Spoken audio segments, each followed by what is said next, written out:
Reading 61 from the Psychological Commentaries on the Teaching of Gurdjieff and Ouspensky by Dr. Maurice Nicoll, Volume 3. Great Amel House, January 11th, 1947. Positive Ideas in the Work. 2. Let me repeat again that we should not do anything negatively. Whatever you do, or rather have to do not do it negatively. Last time this was spoken of, together with the subject of positive ideas, and how man in general is kept at the notes do, re, mi, over and over again. Real development is impossible because he does not possess sufficient positive ideas to jump and reach the note fa, and so approach the sphere of conscious man. Now it is obvious that if we do anything negatively, we have not a positive idea connected with it. Looking at life, we find considerable reasons for having negative ideas about it. The most of literature is negative. The most of poetry is negative. History is a history of crime, and so on. How, it might be said, can we have positive ideas under such circumstances? Only by a new set of ideas, another range of ideas. Negative ideas have very great attractive power. A negative idea, such as that the universe is meaningless, can draw millions into its vortex and hold them as in prison. This takes away the chance of individual growth from them and so renders them subjects for mass suggestion. This is the effect of negative ideas, namely to destroy individual importance and meaning and inner individual thought, and make a man dependent on the outside, and so more and more under the power of external life. We here catch a glimpse of the meaning of negative ideas as distinguished from positive ideas. A positive idea puts a man less and less under the power of the outside, of external life. You remember that it is constantly repeated in the work that as long as life is the third force, you cannot change. That is, this inner development possible for man, which all esoteric teaching is about, cannot take place. The work says that unless a man has undergone his destined development, he remains in the experiment of creating a self-developing organism on earth, as distinct from the animals and plants, etc., that form the main bulk of organic life.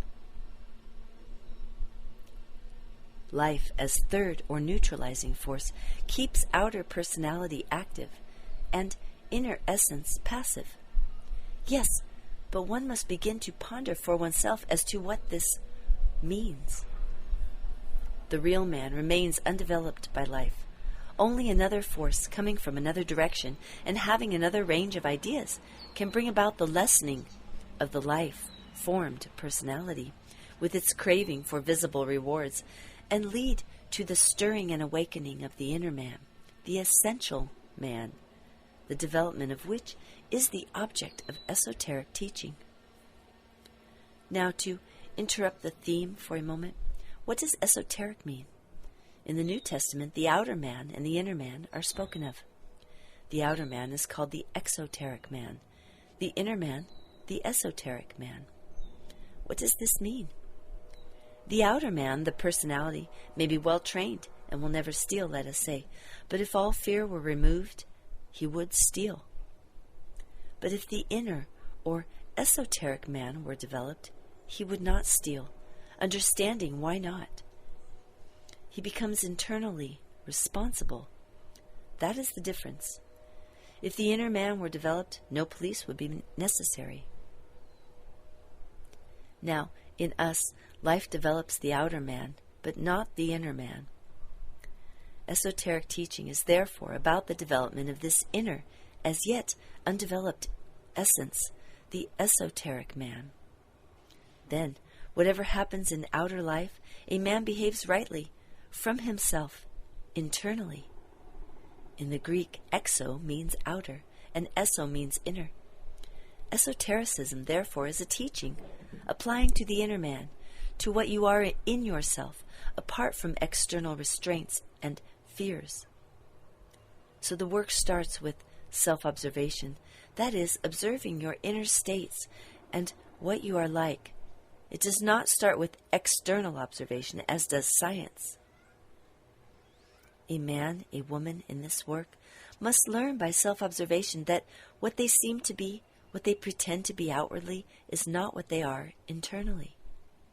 Realizing this, they begin to suffer from the sense of contradiction. This is useful suffering. The outer and the inner must conform eventually and become one, a unity. Man asleep takes himself for granted as a unity. When he begins to observe himself, he realizes he is two in the broadest sense, that is, what he pretends to be and what he is. Then he must eventually become a unity. Then outer and inner are the same. This is the first step. To be kind to a person outwardly and hate and murder him inwardly is the ordinary state of man asleep. In this psychological state, nothing can change in the man. He is a failure in the experiment of self-development. Now to return to positive ideas. Unless, said Mr. Ouspensky, in so many words, man believes in greater mind, he is useless for the work. To believe in greater mind is to have a positive idea, and without positive ideas no one can develop. A man who thinks he is isolated, independent, that he knows and that he can do, with his limited, finite mind, with all its ignorance, starts from active do, and then describes a descending octave, and so perishes. History is full of such examples. To think one can do is to start from a negative idea. To realize one cannot do, and to study how to do, and what is necessary, is to start from a passive do, that is, to begin an ascending octave. Mr. Ouspensky used often to talk in this way. You might very well think that the idea that you can do, can, for instance, reform the world, change other people, and so on, is a positive idea. On the contrary, it is a negative idea. It is as negative an idea as if you were to think that you could, without any very special knowledge, operate on a man's brain. In this work, people who think they can do are called lunatics. Mr. Ouspensky once asked Mr. Gurdjieff what a man has to do to assimilate his teachings. What to do? Asked Mr. Gurdjieff, as though surprised. It is impossible to do anything. A man must first of all understand certain things. He has thousands of false ideas and false conceptions, chiefly about himself, and he must get rid of some of them before beginning to acquire anything new. Otherwise, the new will be built on a wrong foundation, and the result will be worse than before. How can we get rid of false ideas? Mr. Ouspensky asked. We depend on the forms of our perception. False ideas are produced by the forms of our perception. Mr. Gurdjieff shook his head. Again, you speak of something different, he said. You speak of errors arising from perceptions, but I am not speaking of these. Within the limits of given perceptions, man can be more or less deluded.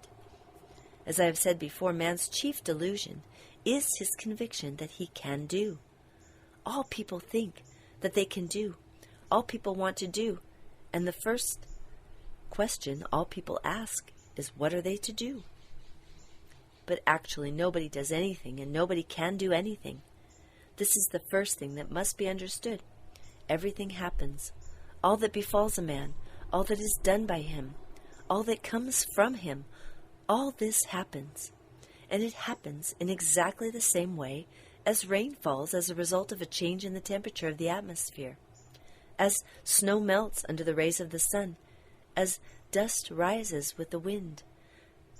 Man is a machine. All his deeds, actions, words, thoughts, feelings, convictions, opinions, and habits are the results of external influences, external impressions. Out of himself a man cannot produce a single thought, a single action. Everything he says, does, thinks, feels, all this happens. Man cannot discover anything, cannot invent anything. It all happens.